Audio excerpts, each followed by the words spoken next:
TPCC spokesperson Indra Shobhan గారు ఉన్నారు. ఇంద్రక, మీరు తెలంగాణ ఉద్యమం నుంచి ఫైట్ చేశారు. ఈరోజు తెలంగాణ సాధించుకున్నాం, 12 సంవత్సరాలు కంప్లీట్ అయింది. ఎట్లా అనిపిస్తుంది అక్క? తెలంగాణ ఆవిర్భావ దినోత్సవం సందర్భంగా తెలంగాణ రాష్ట్ర ప్రజలందరికీ శుభాకాంక్షలు తెలియజేస్తున్నాను. ముఖ్యంగా తెలంగాణ ఉద్యమంలో మా పాత్ర కూడా ఉన్నందుకు, దాన్ని మళ్ళీ పునర్నిర్మాణంలో భాగస్వామ్యము ఇవాళ అవుతున్నందుకు కూడా సంతోషంగా ఉంది. తెలంగాణ వచ్చినాక 10 సంవత్సరాల కాలంలో ఒక నియంతృత్వ ధోరణిలో నిర్బంధంలో ఉన్నది ముమ్మాటికి వాస్తవం. ఏ నియామకాల కోసము, ఏ నిరుద్యోగ యువత కోసము, ఏ ఆ బలిదానాల కోసము, ఏ అమరుల కోసం తెలంగాణ వచ్చిందో ఆ కళ 10 సంవత్సరాలలో ఉన్నటువంటి కేసీఆర్ చేయలేకపోయినారు. ఉద్యమ నాయకులను చెప్పుకున్నారే తప్ప వాళ్ళ యొక్క ఉద్యోగాలు పెంచుకున్నారు, వాళ్ళ సంపదను పెంచుకున్నారు కానీ తెలంగాణ రాష్ట్ర ప్రజలని ఆ దిశగా తీసుకెళ్లలేదనేది వాస్తవం. కాబట్టి ఇవాళ ప్రజాపాలన రేవంత్ రెడ్డి గారి ఆధ్వర్యంలో డెఫినెట్ గా యువతకి, మహిళలకి పెద్దపీట వేస్తూ సంక్షేమ పథకాలను, అభివృద్ధి రెండింటిని ముందుకు తీసుకెళ్తూ, అలాగే తెలంగాణ పునర్నిర్మాణ వైభవంలో ఉద్యమంలో పనిచేసినటువంటి వాళ్ళని ఒక 9 మంది వాళ్ళ కుటుంబాలని ఈ దాంట్లో కీలక పాత్ర తీసుకునే విధంగా వాళ్ళకి ఒక ఇల్లు అయి ఉండొచ్చు, ₹1 కోటి అయి ఉండొచ్చు, అలాగే అమరవీరుల కుటుంబాల గురించి ఆదుకునే విషయం అయి ఉండొచ్చు. అన్ని రకాలుగా ఈ ప్రభుత్వము ముందుకు వెళ్తున్నది.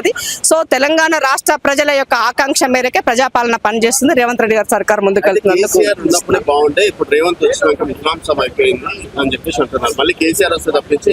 సో కంపేర్ టు స్టడీ మనం 2గా తీసుకున్నట్లయితే నిరుద్యోగ యువత బలిదానాలు ఏమున్నాయో మనం ఆ రోజు చూస్తున్నాం.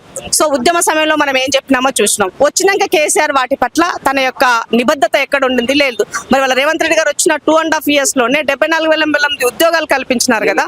నియామక పత్రాలు ఇచ్చి వాళ్ళు ఉద్యోగం చేస్తున్నారు, జీతాలు తీసుకుంటున్నారు ఇవాళ. సో మీ రిమైనింగ్ వాటికి కూడా ఇవాళ ఉద్యోగాలు ఇవ్వడం కోసం ఒకవైపు ముందుకెళ్తుంది.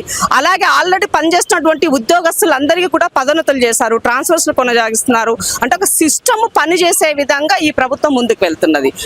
ఒక వ్యక్తి చెప్తేనే ఒక వ్యక్తి కేంద్రీకరంగా పాలన కొనసాగుతలేదు. సో ఇది కంప్లీట్ గా ప్రజల పాలనతో ప్రజలకే అధికారం ఇచ్చే విధంగా పాలన కొనసాగుతుంది. కాబట్టి ఇంతకన్నా ఇంకా నేను పెద్ద ఎగ్జాంపుల్ చెప్పాల్సిన అవసరం లేదు అనుకుంటున్నా. ముఖ్యంగా కేసీఆర్ గతంలో ఏం చెప్పారు, నా మనమడు ఏం తింటే ఈ రాష్ట్ర ప్రజలకు తినాలని చెప్పినారు. మరి సన్న బియ్యం వేయలేదు కదా మీరు అన్నాడు, అదే దొడ్డు బియ్యంతోనే మీరు చేస్తున్నారు. మరి వాళ్ళ రేవంత్ రెడ్డి గారు ప్రతి కుటుంబానికి, పేద కుటుంబానికి, బీపీఎల్ లో ఉన్నటువంటి వాళ్ళకి రేషన్ కార్డులు కొత్తగా ఇచ్చాము, వాళ్ళకి సన్న బియ్యాన్ని సంక్షేమ పథకాన్ని మొదలుపెట్టి మూవ్ ఆన్ చేస్తున్నాము. మరి అలాంటప్పుడు డిఫరెన్స్ ఇవి చాలవా? పేదవాడికి నేనేమి ఇస్తున్నాను, లేనివాడికి ఏమి ఇస్తున్నాను, పేదవాడి పట్ల నా కమిట్మెంట్ ఏముందని ఇంతకన్నా ఇంకేం కావాలని నిదర్శనం. కాబట్టి మాట్లాడే వాళ్ళు, చెప్పే వాళ్ళు కూడా ఒకసారి ఆత్మ పరిశీలన చేసుకోండి. ఒకవేళ ఎక్కడైనా పొరపచ్చలు జరిగి ఏదైనా ఇబ్బంది జరిగితే కూడా అవి వినడానికి ఈ ప్రభుత్వం సిద్ధంగా ఉంది. ఈ ప్రభుత్వం వాటిని స్వీకరించడానికి సిద్ధంగా ఉంది. ఇవాళ నిన్న మహిళా కమిషన్ ఇస్తే ఇవాళ మన శ్రీకంఠాచారి మదర్ కి మెంబర్ గా చేశాము. చాకలి ఐలమ్మ పోరాట యోధురాలు మనమరాల్ని ఇవాళ మెంబర్ గా తీసుకున్నాము.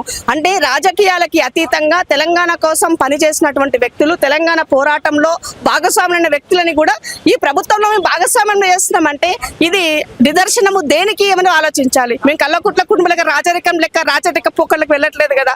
ఒక కామన్ మ్యాన్ గా వచ్చినటువంటి రేవంత్ రెడ్డి ముఖ్యమంత్రిగా ఇవాళ అది కొనసాగిస్తున్నందుకు మనం అందరం హర్షించాల్సిన అవసరం ఉంది. కాబట్టే ప్రజలు బై ఎలక్షన్స్ వచ్చినా కూడా రేవంత్ రెడ్డి గారికి ఆశీర్వాదం ఇస్తున్నారు. ఇంతకన్నా సో కాంగ్రెస్ పార్టీ అందుకంటాం.